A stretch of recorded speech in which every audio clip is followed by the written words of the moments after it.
যিনি শান্ত মূর্তি, সৃষ্টি, স্থিতি, প্রলয়, এই তিন কারণের মূল কারণ, তিনি হলেন মহাদেব বা শিব।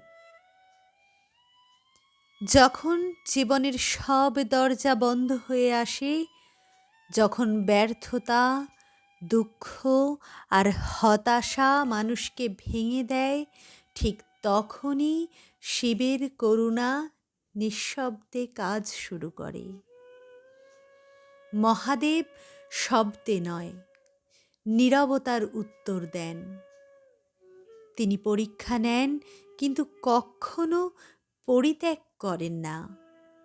অনেকেই বলেন, আমি কিচ্ছু চাইনি, শুধু শিবের উপর ভরসা রেখেছিলাম। আর সেখান থেকেই শুরু হয়েছে জীবনের আশ্চর্য পরিবর্তন। যিনি শিবকে স্মরণ করেন, তার সমস্ত অহংকার ভেঙে যায়। যিনি শিবে আশ্রয় নেন, তার সমস্ত ভয় দূরে সরে যায়।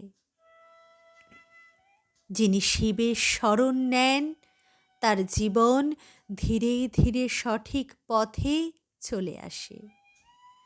শিবের করুণা হঠাৎ আসে না, এটি আসে ধৈর্য, বিশ্বাস ও ভক্তির মাধ্যমে।